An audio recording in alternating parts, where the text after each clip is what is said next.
प्रिय विद्यार्थियों नमस्कार। मैं डॉक्टर सहदेव पारिक श्री गोविंद गुरु राजकीय महाविद्यालय बांसवाड़ा से। विद्यार्थियों, आज हम बीए तृतीय वर्ष के समाजशास्त्र विषय के द्वितीय प्रश्न पत्र में आज के प्रकरण प्रभु जाति की अवधारणा का आलोचनात्मक मूल्यांकन करेंगे।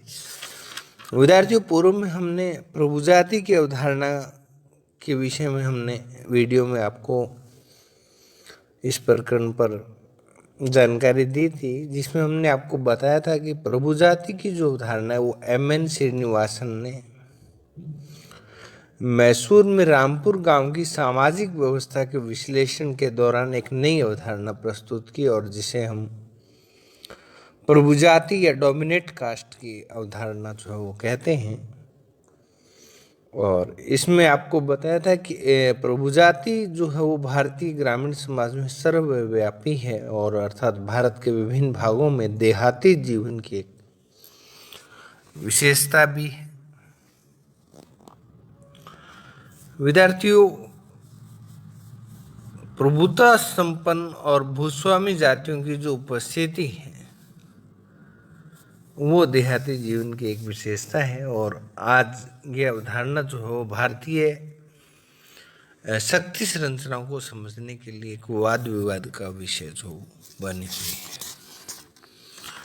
इसी के साथ हमने कल जो है वो प्रभुता के आधारों को स्पष्ट करते हुए आपको बताया था कि प्रभुता संपन्न जो जाति है यह जो बेसिस ऑफ डोमिनेंस है उसके बारे में हमने आपको बताया था कि उच्च आर्थिक एवं धार्मिक स्थिति और अधिक संख्या ही पर्याप्त नहीं है। केवल किसी जाति विशेष की उच्च आर्थिक स्थिति और उच्च धार्मिक स्थिति और संख्या बल अधिक हो तो हम उसको डोमिनेट कास्ट मान लेते हैं, लेकिन इतना ही नहीं है, इसके अलावा भी कुछ आधार जो हैं पाए जाते हैं, जिसमें सदस्यों की अधिक संख्या यानी कि न्यूमेरिकल स्ट्रेंथ की हमने कल बात की थी, उच्च आर्थिक स्थिति की बात करी थी, हाई इकोनॉमिक स्टेटस की हमने बात की थी, राजनीतिक शक्ति की बात की थी, पॉलिटिकल पावर की बात की थी, उच्च धार्मिक स्थिति के आपको हाई रिचुअल स्टेटस के बारे में बात की थी, वेस्टर्न एजुकेशन की बात की थी, आधुनिक व्यवसाय की बात की थी, शारीरिक शक्ति की बात की थी। आज हम इस जो प्रभु जाति की अवधारणा है एम.एन. श्रीनिवासन के द्वारा दी गई थी, उसका हम समाजशास्त्रीय अवधारणाओं में जो काफ़ी महत्वपूर्ण स्थान है, फिर भी कुछ विद्वानों ने इसकी आलोचना की थी। आज हम इसका आलोचनात्मक मूल्यांकन करने जा रहे हैं। विद्यार्थियों, एस.सी. दुबे ने अपनी पुस्तक the contribution to Indian sociology new series की एक पत्रिका थी, और 1968 के अंक में जाति प्रभुता और गुटबंदी के नाम से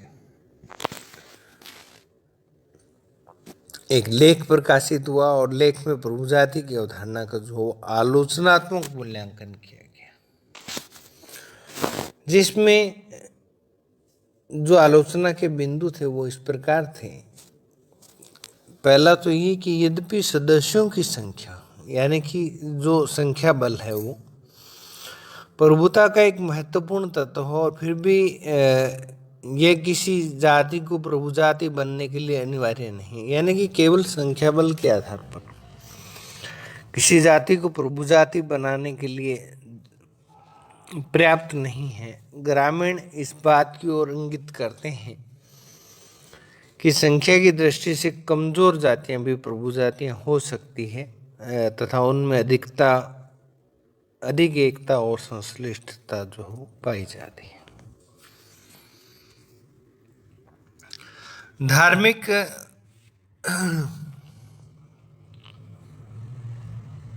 आधारों को छोड़कर यदि आर्थिक सत्ता का प्रयोग की बात करें तो आर्थिक सत्ता का प्रयोग जो वो राजनीतिक सत्ता और आर्थिक सत्ता को बढ़ाने के लिए किया जा सकता है, और इससे आधुनिक शिक्षा और व्यवसाय को ग्रहण करने में भी सफलता और सरलता से प्राप्त होती है। इसमें आधुनिक शिक्षा जो है वो व्यवसाय ग्रहण करने में भी सरलता मिलती है, परंतु आर्थिक साधनों का एक ही जाति में केंद्रीकरण उस जाति की विभिन्न जातियों में परस्पर द्वेष पैदा कर सकता है। इससे जातियां जो हो श्रेणी में विभाजित हो सकती है और उसमें एकता कम हो सकती है। शिक्षा के साथ प्रतिष्ठा का कुछ अंश जुड़ा हुआ है। शिक्षा उच्च प्रतिष्ठा तथा जाति में स्वतंत्र व्यवसायों को ग्रहण करने के लिए भी सहायक है, परंतु पश्चिमी शिक्षा से व्यक्तियों को अपनी जाति के प्रति अलगाव उत्पन्न हो सकता है। उनके लिए जातीय हितों से अधिक कुछ व्यक्तियों के हित अधिक महत्वपूर्ण हो जाते हैं। जाति के पास ये जाति या जिस जाति के पास अधिकांश प्रभुता के तत्व हैं, जरूरी नहीं है कि गांव के वही प्रभु जाति हो। जातीय एकता तथा शक्ति का समन्वय प्रभु जाति होने के लिए अनिवार्य है। ऐसा कहा गया है कि जाति स्थानीय, क्षेत्रीय, प्रादेशिक अथवा राष्ट्रीय स्तर की महत्वपूर्ण राजनीतिक शक्ति है और इस वास्तविकता से इनकार नहीं किया जा सकता कि परंतु गुटबंदियां भी वोट अथवा चुनाव परिणाम को प्रभावित कर सकती हैं।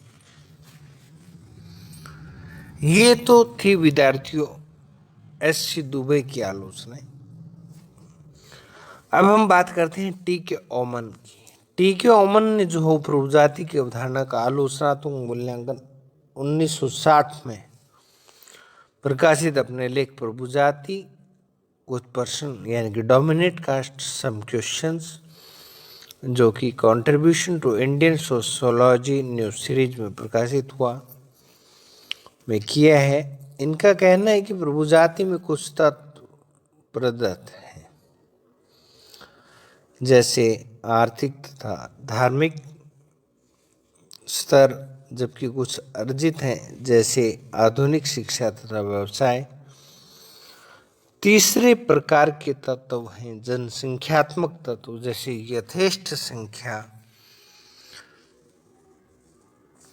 तथा गुणात्मक जैसे भौतिक शक्ति इत्यादि। प्रभुजाति की अवधारणा की सबसे बड़ी कमी है कि श्रीनिवास ने इसकी सापेक्षिक महत्ता तथा इनके परस्पर संबंधों के बारे में कुछ भी नहीं कहा। यानी कि जब हम इसकी आलोचना की बात करते हैं तो उन्होंने कहा कि आर्थिक और धार्मिक स्तर अर्जित है, अचीव्ड है, और जैसे आधुनिक शिक्षा और व्यवसाय जो है। तीसरा जो है वो जनसंख्यात्मक तत्व है और गुणात्मक जैसे भौतिक शक्ति आदि है। प्रभुजाति की जो अवधारणा है उसमें इन बातों पर कोई विशेष या इन संबंधों के विषय में कोई विशेष उल्लेख जो है वो नहीं किया गया है।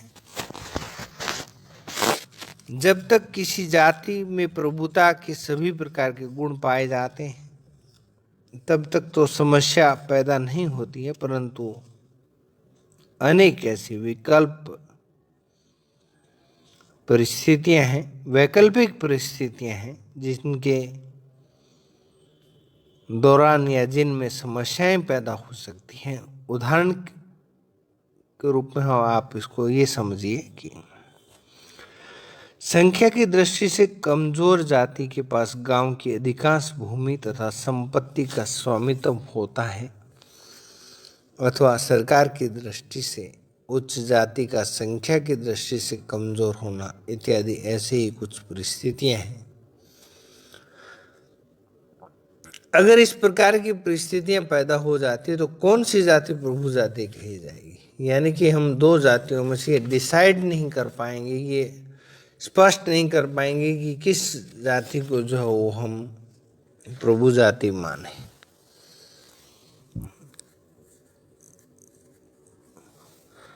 अगर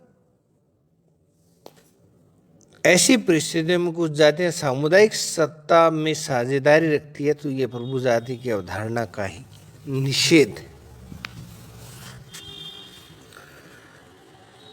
प्रभुता का प्रतीक जो हो जाति के द्वारा निर्णय लेने की प्रक्रिया है, परंतु क्या प्रभु जाति द्वारा लिया गया निर्णय अन्य जातियों के द्वारा मान्य किया जाता है, स्वीकार किया जाता है? इसके बारे में श्रीनिवास द्वारा प्रतिपादित जो प्रभु जाति की अवधारणा है, इसमें कुछ भी पता नहीं चलता है। यानी कि प्रभु जाति के द्वारा जो अपनाई गई अवधारणाएं हैं या लिए गए जो निर्णय हैं, क्या वो दूसरी जो जातियां हैं, यानी कि प्रभु जाति के अतिरिक्त जो जातियां हैं, क्या वो इसको स्वीकार करेंगी या करने के लिए बाध्य हैं या नहीं कर सकती हैं? यानी इन सब बातों के विषय में जो है वो श्रीनिवासन ने कुछ भी नहीं कहा है।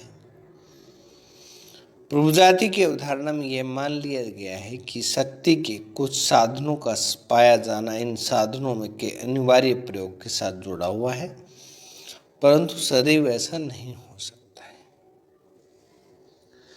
यह भी हो सकता है कि कुछ जातियां साधन होते हुए भी